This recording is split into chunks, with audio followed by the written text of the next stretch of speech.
abaduna hewtina kugo yaha hida karamoko jo ina karamoko e walle lam heba modi karamoko e ngera ma yarna ma jomba ma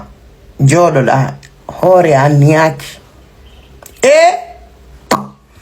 assalamu alaikum hare mi do salmina mi do lando si taytana la e modon min kam mi do e jam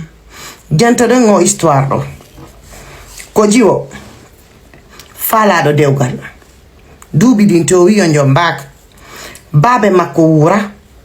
nene makko jarano wuri rev nene makko on fow nyando be ne mo tawsimi ma ya jombaka kankati dum no woni no wadi mo sokola ka berne mo fala hebude dewgal tan nene makko feddin on jombaka nene makko sellano wali ko jiwo yeyo fruwi ka be yeyata don non do gandi tun karo be mobi halaji din fo yaltay don ender fayin ko be yewtata onni mi anda ko ndum mi wadi mi ronku dewgal kala innu do no falala wowlay ko no la tako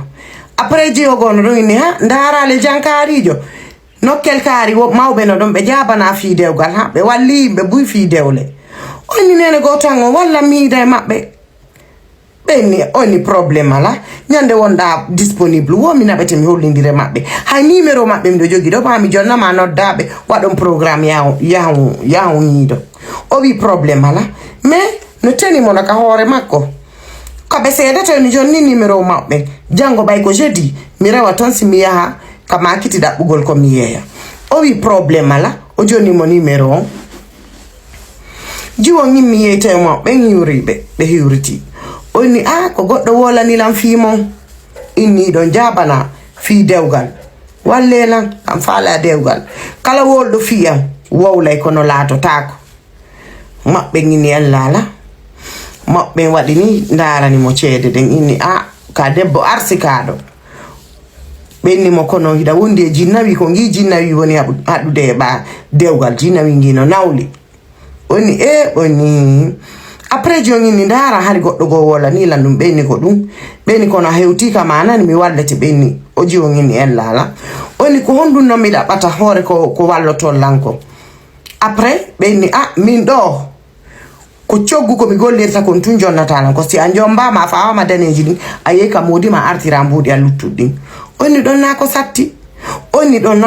benni sahibi dewgal ngala yo baylan tel som onni karamoko en kam mi woni do ni simi hebi dewgal ngal mi jombama mi naati ka gorko ngande onni jango mi yoba on deux fois ko wolan don lanko be mosi be ni lala be jantimo ko be jantantamo ko udditi porte makko de ngo jonni be ni yaw ara tel jour o yeyo arto bayo arti be ni no do lekki maki be ni aloto to kilabi tati dum do don ko yarate be ni ara nun dum ko mi lotatama laabi di luttudun du loto da kamon oni problem ana parce que wondi ande wo benni borto wo itti rob makko mo wadi soutien e kilot lutti di dum don wo be loti mo be jippini haka koyde de wotere be loti mo kadi be naadi wo be jetti ko yarate kon tayno e korum be wada do ni ona bismillah yara laabi tati wo benni jodo da hala na yorde si borno da doleke man wo jodi don wo ka jodi do moturi wo bandi o ndari kikalabe be nawyali mo jasen adulte wo be weli mo ben yurmimo wo kanko tigi o ngaldi wo yori o borni wari wo be neno do lekki malutu kiki yaw mercredi no wetu de jeudi sa juli geje loto da nani onni awa be ni kido dimasi no wetu de lendi ara ka dambugal ka nene ma yaltina ko ngal gotal ka yasi am bandu luttundo no ka suudu loto da do yaltina haray lan oni problem ala o ye wadi dum benni mo salan ni haray bawlan ni lota de warti oni karamo ko mi wadi ko wi do lanko benni ellala joni jonne muyde alla ne woy o hoti won don une journée deux jours wo jetti pour furwi wari on eddi mabbe pumpuru furwi wo ari tunge makko de wotero mobi pumpuru wadi lemu no wadi pom wadi pidili foppo wo ari o hiwribe on eldibe wo be jodi be yotide wo karam ko be landimo goto wo lata o moso ni wo lani wo tumbe ni kaji o yeddudo acca mi jombe wo banti o ndari be o mosi oni si don faala la mi accay wo ko non ha ya gorko makko parce que suuda landundo woni mi jabay wo be ni dara mi na sama kala mi woni iba nyande arno da do yo mojjinande lekki fi dewgal mi falana ma wolande kon mi do andi juube be hande be ne be falaka mawdo woni na on mawbe de oni wosi don falala dewgal wo mi jabay jaka lekki killanni no mo nangude mabbe ngini ko sobe mi woni siko sobe wonda holla mawbe mabe oni babe nga wura ko bappirabe am benno don mabbe ngini holindere bappira mabe ngo hoti bay hoti o wala ni nene makko inal nene makko ko karamo ko yeyi o wolal ko fi ko ni tu wobbe go no faalamu oni mawbe karamo ko be non nene makko ni daydi woni nene nyimi do idi wono gasara ko minge be windida woni nene makko min nene makko eni min ko sahaba na fo mi toranima sida hidi non kadi haray mimi do baama wo yeyi bappira be hollindire gorkon e bappira makko be wo be yebe yewti wo ni mo hidi mabbe kadi ni no hidi mabbe jamimo pera taja be jommendiri kanko e karamo ko jom woy ba jommendire karamo ko jom himo jibi andude siko hore seke mo ande wala e jang hore makko kono kanko tigi wonde wo arta e makko en eske ko mi foni eske mi timmi wo kam modi makko bayo ari wo be nginni mo ado jombude simi jombima mi dabbante suudu nokkugo logen don do ko mi gollata don no chambre rentrée coucher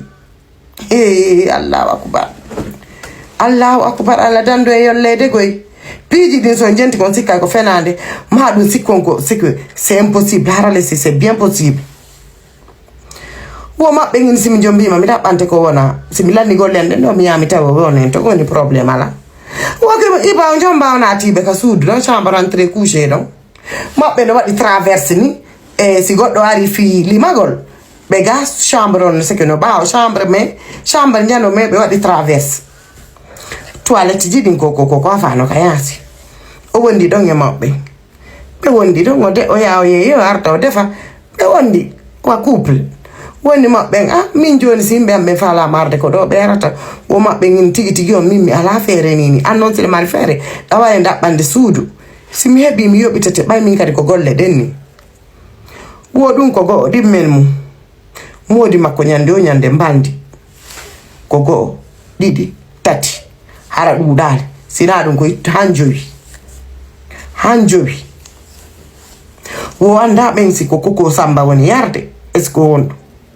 wo kono sahiba sikkay ko mawbe wo kono na mawbe be sellike tuba mabbe banna sellike wo bay mo gobe nattiri mo lakara ko e fi bandi bimbi ko bandi so arti do be walade ko bandi subaka ko bandi lerde haaju mabbe yani haysi mo huppude ka yasi maadum mo wadde ko woni wadde o si hewti mabbe noddaymo mabbe no jetti catalum tunno loto wo mabbe jabata wo lerbe ko bandi wo jonno ngo jodike o fudi ettude hakki sedo andi dum do nani tu o yew hidi kadi e wobbe go be nyine mo ayor lama agera wo jonno ko honno sedita be mawbe wo non seulement mawbe ben trompi mo geri mo natimo deuxièmement iba onati ton na bi do ne bude ko bandi tumo go mai wo inene honto bengu mo ngarano wo mabbe ngini bengu mabbe arano no fuuta ko si suma e jede wadi tumbe yara fuuta ton mo gobe nattirim oni wada be debbo dimmo oni mi ronki jonnan ko woni do ani wo ko hon nge solution o watta parce que faala yude mo falno dewgal ha kono nasi fa ngal don dewgal ko tawata yumma ma arata ka ma nyalla o ni sundu no wayno ler himbe do natino yalti o guttina o wona tranquille mo ben ko jombatamo tengu motun chonchidi mbeini wo be nyawli ke wadira yeso ko yollado c'est que kala ko fejjo anda il faut pas l'envouloir parce que karamoko himbe ben no gutigo me karamoko no donni jonno ngo ani wo ko wallito mo qu'est-ce qu'il faut faire ko honno wadirta o CDB do mawbe parce que mo gobe natiri mo la kara koyde mo gobe warimo hare lan hedi on ka commentaire hare lan wolori on ka commentaire to wadu jalede dum no ani ni wallahi billahi parce que no yurmi han fa iti ko arata ya goddo na wallan o walla hore makko hare à très bientôt pour une autre vidéo merci beaucoup.